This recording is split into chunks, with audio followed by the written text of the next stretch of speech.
എന്താണ് നിന്റെ മുഖം വല്ലാതിരിക്കുന്നേ? എനിക്കൊരു പ്രശ്നം. നീ എന്തുവാടി പറയുന്നേ? നിന്റെ പ്രശ്നം? നിന്റെ പ്രശ്നമല്ലടി, നമ്മുടെ പ്രശ്നം. അങ്ങനെ പറഞ്ഞ് ശരിക്കും നീ എന്തോ കാര്യം എന്തുവാ? ഇനി അത് കാര്യം പറഞ്ഞു.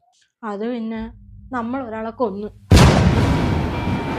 അയ്യോ അച്ചാച്ച, അങ്ങനെയല്ല. ഞാൻ വണ്ടി എടുത്തോണ്ടൊന്ന് പുറത്തോട്ട് പോയതാ. അയാളുടെ ഭാഗത്തായിരുന്നു കുഴപ്പം. വണ്ടി ഒന്ന് ചെറുതായിട്ട് തട്ടിയതേ ഉള്ളൂ. എന്നിട്ട് നമ്മളല്ല, നീ കൊന്നു. വണ്ടി ഒന്ന് ചെറുതായിട്ട് തട്ടിയതേ ഉള്ളൂ. അയാൾ അപ്പോഴേ ഔട്ടായി. ഞാൻ വണ്ടി നിർത്തിയില്ല, എടുത്തോണ്ടങ്ങ് പോകുന്നു. അത്രേ ഉള്ളൂ. ഔട്ടോ? ആരൗട്ടായി?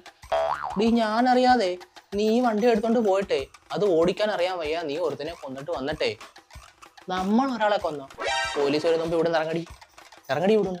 നിങ്ങളല്ലേ ഇപ്പം പറഞ്ഞത് നമ്മൾ രണ്ടല്ല ഒന്നാന്ന്. എന്നിട്ട് ഈ ഒരു പ്രശ്നം വന്നപ്പോ നിങ്ങൾ ഒറ്റക്കാക്കിയാലോ? നമ്മളൊന്നല്ലേ? നമ്മളൊന്നല്ല, ഈ കാര്യത്തിലേ നമ്മൾ രണ്ടാ. പറഞ്ഞു മനസ്സിലായില്ലേ? നീ പോലീസ് വരുമ്പോ ഇവിടെ ഇറങ്ങാനാ കുറെ നേരോടെ ഞാൻ പറയുന്നു. വേഗം ഇറങ്ങു നീ. അയ്യോ എന്റെ അച്ചാച്ച, ഞാൻ ഇറങ്ങിയിട്ടൊന്നും കാര്യമില്ല. ഈ വണ്ടിയുടെ RC ഓണർ നിങ്ങളല്ലേ പോലീസ് പിടിച്ചിട്ട്